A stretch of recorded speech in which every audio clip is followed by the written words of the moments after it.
Good morning, Knutepunkt. The first slot on Saturday is probably only slightly better than the first slot on Sunday, but there are not many slots that are harder to fill, and that's very understandable. I saw a lot of you yesterday having a wonderful time, and of course we are the Transformative Play Initiative, and we know better than most that transformative play does not happen in a vacuum. So what you were doing yesterday, building community, is a very important part of what we are doing. So actually, that the rows are a little bit scarce today is sort of a success, and we're very happy about that. That's called reframing. As you can see on the slide, those are our names. One of them is mine, Kjell, and we have the other presenters here. They will present themselves a little bit later. We have others in the team as well, which we will present during the talk. Now, who are we? This is me. I put this slide together a couple of days ago, so I'm not going to look at it while I talk. And if I say something else than what's on the slide, then feel free to correct me. No, I've done a lot of things, so sometimes I remember some of them, other times I remember others. I have been a game designer for 20 years, give or take. I've been a Larper for about 6 months longer than that. Back in the day, you just LARPed for a few months, and then all of a sudden you were an organizer. I have spent my life working in completely different fields. But now I have gone legit. I can show slides with Uppsala University, the game design department, and my name on them all at the same time. I can't really attest to what happened, but at some point, something changed in me that made me realize that, hey, life goes on, and if you want to do the things you really dream about doing, you have to do them now.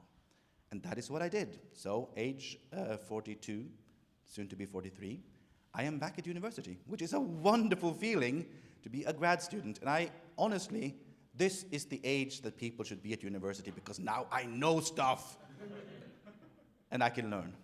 Now, the next on our team is Josephine. Yes, hello. So I'm going to take a quick look at the slide. So some of you heard me speak yesterday, but some of you at home maybe didn't. So my name is Josefin Westborg, but at work I'm called Sparkles, because we're two Josephine, so someone had obviously to be Sparkles. That makes sense, right? I have a background in pedagogy, and I have also done a lot of game design, specifically EduLarp. I've worked professionally with EduLarp for 10 years. And I've worked with most ages, from 6-year-olds and up, I would say, doing loads of stuff. And I'm part of this whole thing, because the more I study about education and learning, the more I want to know. I guess it's the nerd stuff going on here. So I have my spare time when I don't study. I right now read about pedagogical, I can't say this in English, pedagogical psychology. That's what I'm nerding about on the side. But what I'm really thinking a lot about that brought me into the Transformative Play Initiative is the question about transfer, which is like the big problem with education and learning overall, because we can learn something in one situation, but as humans we're shit of using it in another situation. And that's always been the case, and we're trying to solve it. And I think maybe LARP can help with that, because we can contextualize it in different ways by bringing them into other worlds. But we don't know any of this, and that would be super cool to find out. I'm also interested in defense against learning, specifically identity defenses. That's what kicks in. Your body's trying to protect you from change, because change is hard. So we don't want to do that because we're lazy. And I mean, we have a lot of LARPs where people come out and are changed after. So obviously something is happening there. Maybe they already started the process and Larp just kicked them over the edge. But there's something there, and I find that very interesting. So that's my way into this whole thing. Thank you. Thank you very much. Hi, hello. It did a thing, I apologize. Hi, my name is Josephine Baird. I'm the other Josephine, and since there are two, and one had to be Sparkles, of course the other one had to be Precocious, and so that's my name in the team, and we're still debating what that word actually means, and whether or not it's wisdom beyond your years or something else, but that's me. As the slide says, I have a background as a game designer, more recently a game design consultant before that. And more recently, I am a lecturer and researcher at the Uppsala Game Design Department with these wonderful people, which is where I met them. I met them in part because I became a PhD student, not weirdly enough at the Uppsala Game Design Department because of long story, but at the University of Vienna. And I started out being very interested in trans people's experiences with games. I was very curious about how people who were exploring their gender could find opportunities in games to do that in a safer way. And I was focused very much on video games at the time because that was my experience, that's where I'd been working, and that was my particular interest. And of course was immediately converted by the wonderful team here to consider Larp as a possible alternative, not just because of its many fine qualities, but because of its transformative capacities, which is why we're here and I'm part of that team. My other research interest, other than being about games, is about gender and exploration and embodiment through role play. Let's have a look here. Oh, there we go. Yes. So that's my research interest, looking at those transformative opportunities. Particularly interesting to me is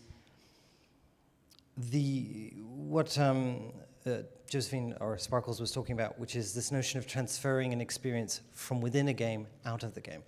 Because as trans people, as I was saying, one of the things is that it's very difficult to explore your sense of self in an environment that can be kind of hostile, can be very, very scary, whether that's literally physically or even just culturally and intellectually.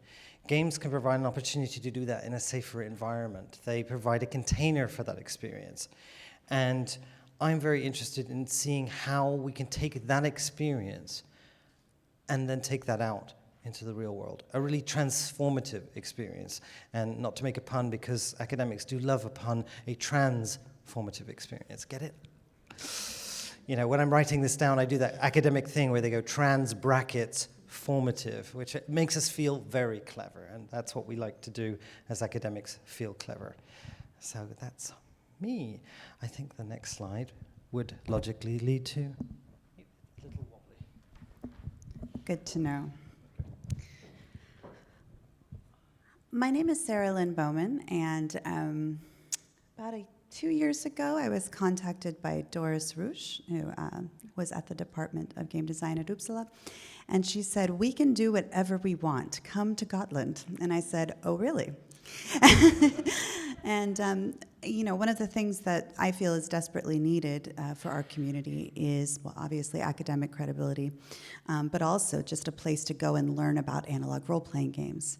And I'm specifically interested in, you know, transformation, processes of change, the ways in which we as people use LARP as a way to think outside structures and think outside the identities that we might feel hemmed in by.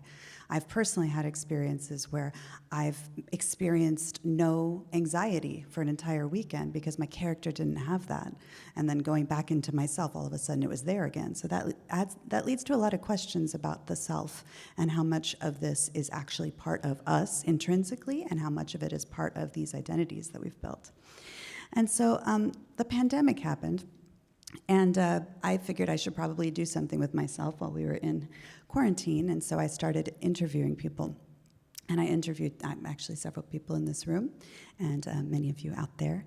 And I conducted 57 interviews with psychologists, with therapists who are using D&D, for example, to work with youth, community leaders, Larp camp counselors, and edu-LARPers.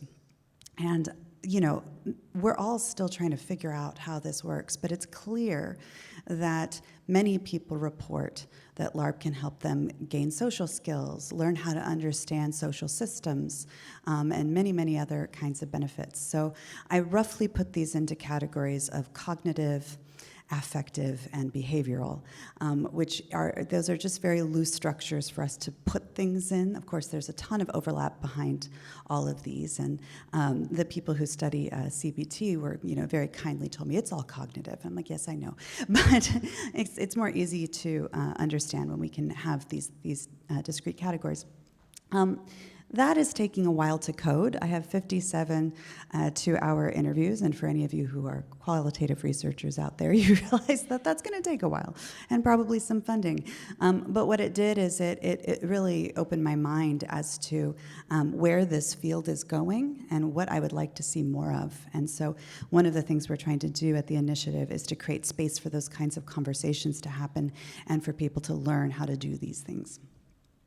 So some of my interests are safety and calibration, edu-LARP, depth psychology, this idea of creating transformational communities, which Knutepunkt definitely is, a container that not only allows us to explore within a game frame, a fictional frame, but also potentially to take those things that we've explored and bring them out into the real world and feel validated in that identity by other people. And that's something that Josephine and I are writing a paper on. And bleed, other aspects of consciousness that are happening while we're in these states, as well as therapeutic applications.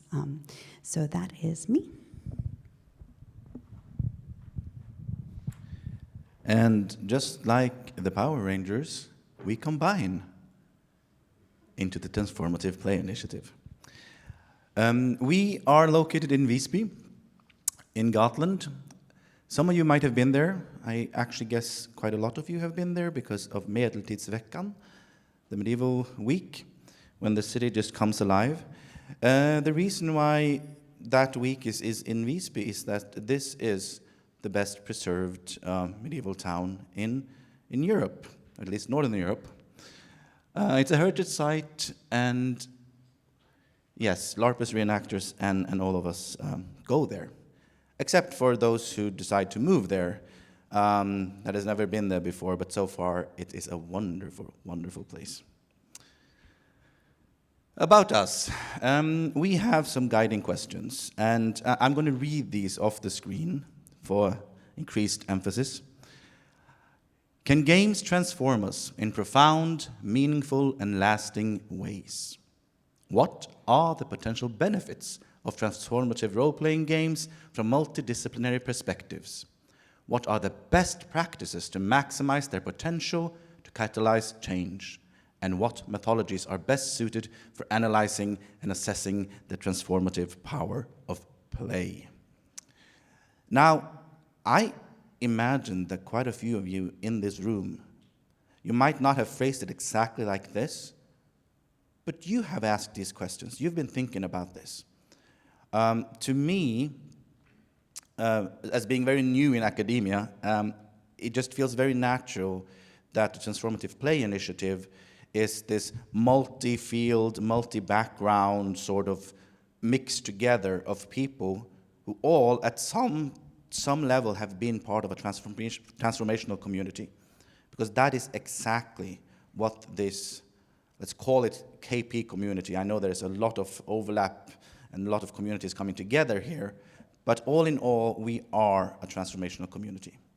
And the mix of academic, non-academic, and art, and just pure fun and excitement and exploration is, to me, what makes Knutepunkt special, what makes this community special.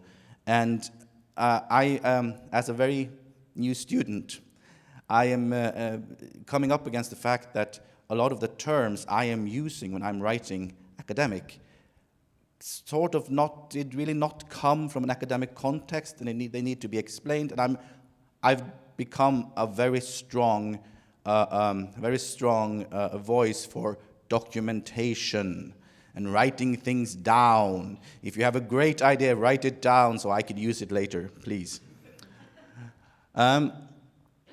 Some of the areas we are exploring is personal and social development, educational applications, capacity building, therapeutic considerations, well-being, youth work, peace, conflict and community, activism, and so on. And I think I actually skipped the queue a little bit because I think, Josephine. No, this is you. Is it me? Oh, well, then this is me, because the reason I thought I skipped it was that last time we talked about this, it was Josephine who presented Electra. Do you want to do that, Josephine? I do. Oh my goodness! Here, this is the problem of having the slides behind us, because I did not see the beautiful picture of Electra. Electra is one of the people who we're working with, who is a licensed psychotherapist as well as a game designer, and these, as Kjell just described, are some of the areas of interest, because as Kjell was saying, these are questions that we believe we collectively ask. Now, as academics, it's kind of our job to write those things down and try and consider them, but it's the kind of questions I keep hearing throughout my experience here at Knutpunkt, but also what I hear from people who are practicing in the fields. The talk I gave on Friday, I was trying to describe what I thought was people having these kinds of transformative role-play experiences, and I was saying the word by accident. You know, I was a queer person looking for safe spaces to try to explore myself in a role play, to give me a chance to rehearse difference and then to take that out into the real world. That is just something that we think of as transformational opportunities in role play. Electra is looking at this as an opportunity for therapeutic engagements, to give people a chance to consider their well-being, their psychological well-being, specifically through play, through having difficult and challenging experiences in-game, and then to take that learning, that ability, out of the game. And she's a team member who sadly can't be with us here today. Could you, oh, you clicked the button, excellent. All right, and this is Doris Rouge, who is our fearless leader, hi Doris, I don't know if you're there and watching, we hope so. She was supposed to be here with us today, who very much brought us together in these questions. And she, oh, here we go. Sorry, this is again the difficulty of looking backwards. Her focus is very much on looking at deep games and looking at experiences that I want to talk about in a little bit, about even practices within the academy, practices that we all just take for granted, practices that are so ubiquitous, so common, that we don't even have language per se for it, and that we can consider through enactment, through intentionally trying these things out. So, yes. Yeah, I think I've covered that. And there we are, another one.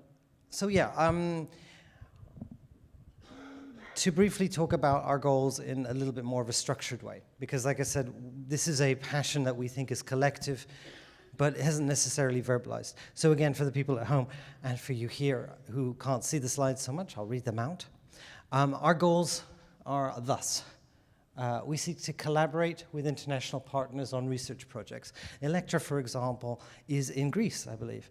And so we couldn't be with her in person. But the wonderful thing about, well, I say wonderful thing, the pandemic isn't really wonderful, but one of the things that it has led to is been able to consider communications across borders. And we very much want to work with international partners who are doing this all over the world because we think it's just that common. We want to maintain an open access archive of relevant research, documentation, design tools, and best practice. This is the thing that I've been learning about through my experiences with Larp most recently, but this is common across all game design, but especially it seems here, that we don't tend to write down what we're doing. In part, I think because it's so experiential, because we think it happens in the moment. But the best thing about writing these things down and providing it as an open access archive, this is a really personal passion of mine. I used to be an independent scholar, which is an academic without a job. and therefore was not given what they call library access. And so that meant whatever I was writing, I was just squirreling away on Google and trying to legitimately access books that were not available to me at the time. So what we were interested in is trying to create an archive of documented resources so we can all learn from each other. We want to secure physical spaces for experimentational design, play, and I'm turning around, and research to take place. Now, obviously, we've been online for a long time, but I'm sure you've recognized what it means to be in the same physical space. For those of you at home, we're very, very keen to continue to be able to provide open access in all formats, but we're also very, very keen to provide those physical opportunities.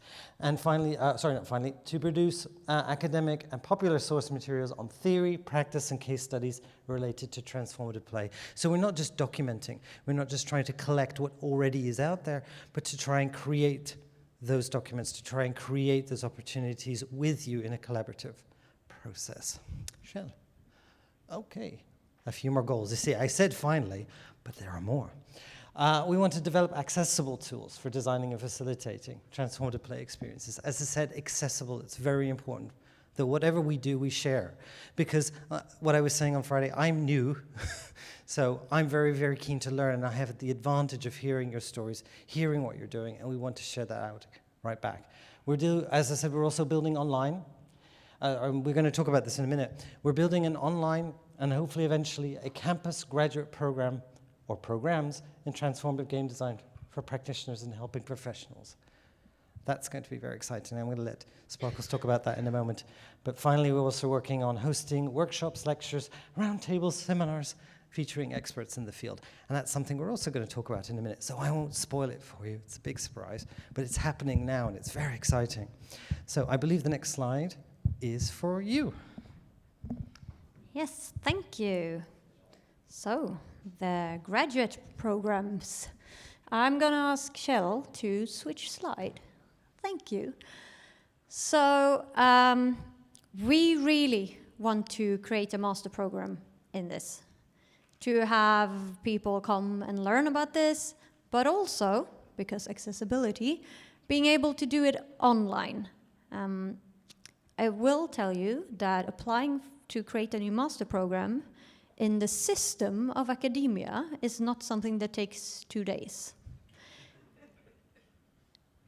If we're lucky and everything goes super smooth, we're looking at 2 years. Yeah. But we're on it. It's happening, hopefully. So we are looking at a 1-year master program in transformative game design. This will be focused on analog games, so not digital games. It's going to be half-time, because we want people to be able to work at the same time. And it's going to be both asynchronous, I can't say the word, and synchronous class activities. But the idea is if we wanted to have it online and have people all over the world, looking at you at home, to be able to participate, we will be in different time zones. That means it's very hard to have a lecture at a specific time in one specific time zone. So the idea is that you should be able to participate no matter what time zone you're in or how your work hours are. Yes, and we mentioned helping professions. That means people who want to help others in their work and hopefully already working in some ways with role-playing or game design and want to do this more and actually learn about it and evolve it. I've met loads of teachers in my job when I've been out before that already use role-playing, but they do not come from the role-playing community. And sometimes I see it and do things that like, well, we stopped doing this 12 years ago for a reason. And I realized, well, they have no idea. They are not part of this community. But we want them to be, and we want them to get to know about this, and we can probably learn stuff from them also. Yes, I think we can take the next slide. Then, of course, we don't just want to do 1 year. We want to give people the chance to get a full 2-year master. So hopefully that will be doable to build upon it, and also then have a version on campus in the future for those who want to be there physically. and maybe also be able to do a PhD program. That would be awesome to have that. So that's what we're looking into there. Well, to do a master, you also need to have some kind of material for your curriculum, apparently. Oh. So we have created an event series that we call the Transformative Play Initiative event series, to be super clear for you all. So we are having events where we have lectures and we have roundtables, and we are going to go into more about these. And we will also hold town hall meetings, which we haven't done yet, but some of the others are already up and running. So, and they are, of course, openly accessible to everyone. Also want to show her here in the picture, you have Lilja. She is also helping us out as a research assistant. She is the one who's made all the pretty pictures, all the beautiful blobs, everything. That's all hers. She's super good and professional at that. So yes, but to go a bit more into detail about the event series, since it's already up and running, to show you a bit of what have we been done so far and what's coming up, I will give you Sarah.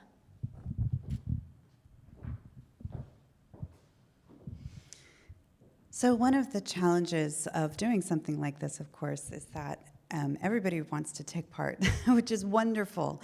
And so the idea is, how can we keep people connected and in community, having these conversations with each other, while also featuring work that we think is really important. Some of the names that you're about to see will be very familiar to you, and others may be less familiar to you. And we really want to create this internationalization and this collaboration, particularly across the Atlantic, because there's really important work going on all over the place. The event series is an easy access location for that sort of thing to happen. So yes, we do feature lecturers like Strix, who I will talk about in a second, but we will also have those lecturers speaking to each other, because there's a lot of magic, as we know, when that starts happening. And then with these town hall meetings, we're hoping to provide little lightning talks for other people who would like to present, and also breakout rooms for people who want to talk about these ideas. So this is Whitney Strix Beltran. She is a award-winning AAA video game designer. She's been working on Dungeons and Dragons. She has a game called Hollow Vista that came out recently. For those of you who have played Bluebeard's Bride, she helped design that tabletop. And she is a depth psychologist who studies archetypes and myth and applies those to games. And as you can see by this very complicated image, she studies depth psychology with regard to the consciousness and psychology. She went to Pacifica Graduate Institute, which is one of the top depth psychology departments in the world. And she did a talk for us called Everything is the Self, Designing Character Ensembles for Player Catharsis. And many of you may be thinking, oh, I've done that before. The level of depth that she's talking about is really quite profound. She's talking about taking psychological modeling and dynamics that often play out within interpersonal dynamics and inside consciousness, and actually building those into the character relations of the LARP. And even if they're just being witnessed by other people, that potentially producing some sort of emotional catharsis in the players that can then be used for learning. And then you will be very familiar with this person, Johanna Koljonen. She famously she's famous in many capacities, but for our context, she started the Nordic Larp Talks, which is what personally got me hooked on this community, was watching those. So it was so lovely to be able to feature her in our event series. She's an experienced designer, theorist, and strategic consultant. She works for a participation design agency, and she does a lot of work also in safety and calibration. There's an excellent article in a Japanese journal that just came out that has sort of a summary of all of her safety work in it that I highly recommend. And she gave a talk for us called The Personal is Political, playing and designing for transformation in Nordic Larp. Now, a Nordic Larp is sort of a term that's highly contested, so we're just using it as a placeholder term. But essentially, the idea being that there are people that are intentionally using LARP as a means to play with certain social dynamics, play with certain content, particularly related to social issues and oppression and these kinds of things. And often people will have a transformational experience, again, by accident sometimes, probably not their intention necessarily by going in, but more so, I would say, in this community, that conversation is happening than in other role-playing communities. That being said, there are definitely people who have transformative experiences even from lighthearted fantasy games, and that is worth studying as well. But one of the questions that Johanna was exploring is, this might even be inevitably transformative in some potent ways, but the question is, what are the ethics around that, and how can we take this all a step further ethically? Because people might not have signed up to be part of your personal catharsis or transformation when they signed up for a LARP. So consent is always at the forefront in that conversation. And then we have Diana Leonard, who is a social psychologist who lives in Portland. I've published several of her articles. She's fantastic.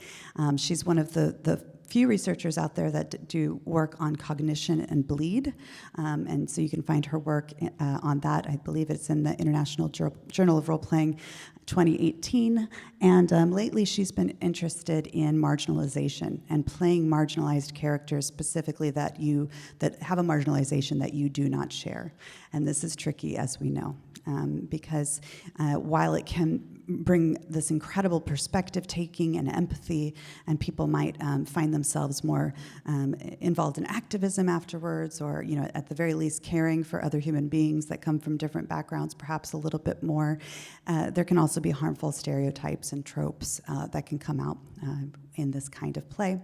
And so she very helpfully put a talk together, if you want to, called Playing for Pain, which maybe is a new term we should use, benefits, pitfalls, and strategies for role-playing marginalized characters. And in this talk, she really lays out some best practices around this, as well as talking about her own design experience and play experiences with this sort of thing. We've been taking some statistical data on things, and I just want to let it know that this is a small number for a reason. We really want to keep at this early stage people who are really invested in this kind of work in the conversation, and then it will likely expand as we go along. But just to give you an idea, we ran our first talk with Strix in the summer, and we were told by our administrators, nobody's ever going to come to that talk. It's July, everybody's on vacation, and we had about the same number of registrants. But for Diana's talk, for example, these dots aren't all the people, but they are definitely like the locations. We had people in North America, we had people in Brazil, we had people from Singapore, and of course, all over Europe. And the interest continues to expand in this work. So I think we're really hitting our goals in multiple ways, because we have game designers, we have academics, we have people in helping professions, and then students who are interested in this work. And then the other category, which you can just fill with whatever you can imagine. So that just kind of gives you an idea that we are able to create this online community actually quite quickly, because a lot of it has already been created. And so we are sort of, advertising, promoting in places where there's already a lot of really rich discussion going on, and a lot of people that are really eager to learn how to take this work a step further. And so a little bit about our upcoming events. We have Jaakko Stenros, many of you know as an academic, and at Tampere University, and he studies norm-defying play, queer role-playing, pervasive role-playing, and playfulness. And he will be speaking to us about why do humans play? So he's going to be taking sort of an evolutionary perspective, thinking about the human propensity to play, why we do it at a young age, and why we continue to do it in adulthood. And so he is specifically interested not only in these positive things that we've been talking about, social skill development, leadership, that sort of thing that often people cite when they talk about what they learn from play, but also dark play. And go back. And what he means by dark play is dangerous, disgusting, and or illegal play, which he has been doing a lot of research with, together with people at Tampere that are getting PhDs. And then we have Alan Turner on October 26th. He is a game designer at DePaul and a professor. And he's also an Indigenous scholar and game master. And he does a lot of community work with people in need. And he's really interested in the power of play and of story as fundamental, powerful medicines which shape our sense of self, relationships, and our connections with the cosmos. So he is a absolutely captivating speaker and writer, and I'm very excited to share his work with you. He's particularly interested in play in terms of rites of passage, which I think is incredibly important as well. We tend to create ritual. I would argue that role-playing itself is a ritual, and then we create rituals within the rituals. And oftentimes people can have major life transitions that happen again, often by accident through play, but we can actually be more intentional with that sort of thing.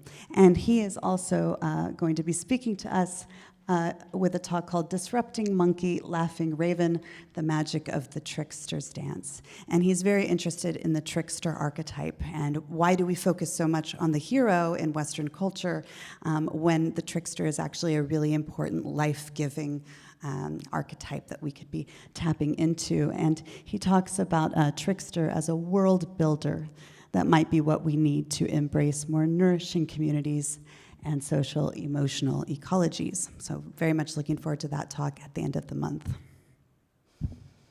And then current projects, I think it's Josephine. Precocious. I'm precociously going to stand up right now, very slowly. There we go. Hi, yes. So some of those are things that we're doing at the moment, and some of those things we're just about to do, which is very exciting. But we have some current projects that we're doing on at the moment.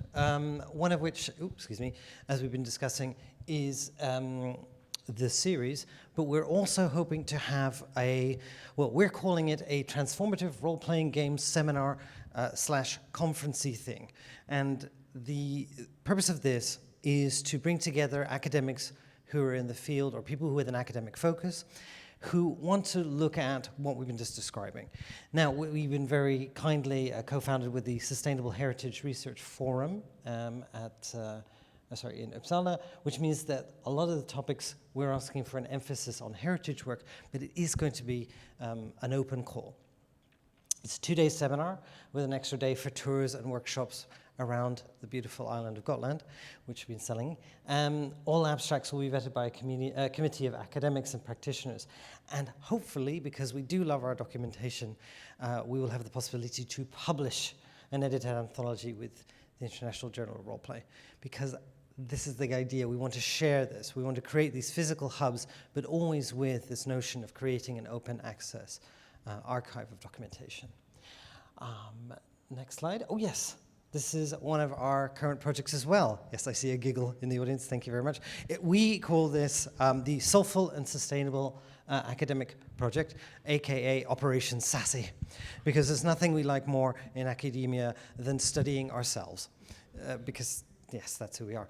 But we're also very aware that transformation is required also in the academy. We're academics who've all come from very different backgrounds. We all came at this from very interesting approaches. There isn't really an in to game design as an academic. You come from a background of passion. But some of the systems that are within academia don't necessarily allow for that passion to thrive in quite the way that we want to. So we want to transform it from within. And this is very much Dr. Rush's research agenda together with multidisciplinary partners in the university, because we all come from very, very different backgrounds. We want to consider especially the issues of burnout and well-being of academics at all stages of our careers, because you might have noticed that we tend to, as academics, have a particular face, and it's like this, because of the constant pressures and workloads that don't function in the most sustainable ways, and that's why we're very, very keen to look at this. And we ask the question, if we burn ourselves out, how do we keep our lamps lit? How can we continue our passion? How can we seek out these things? How can we keep doing this transformative work if we aren't also working on ourselves?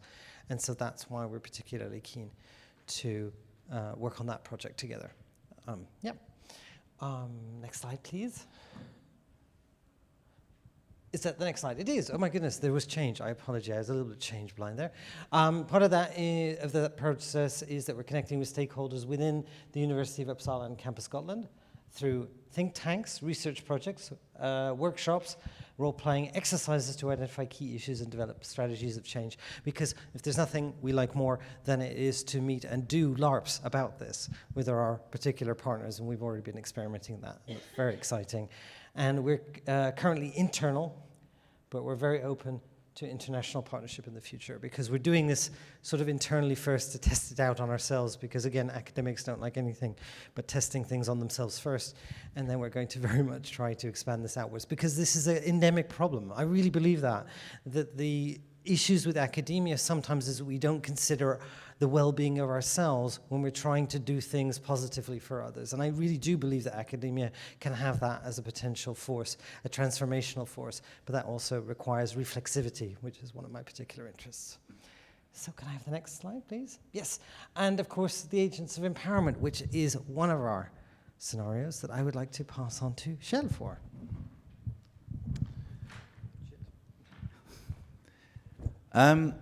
Yes, we come from very different backgrounds.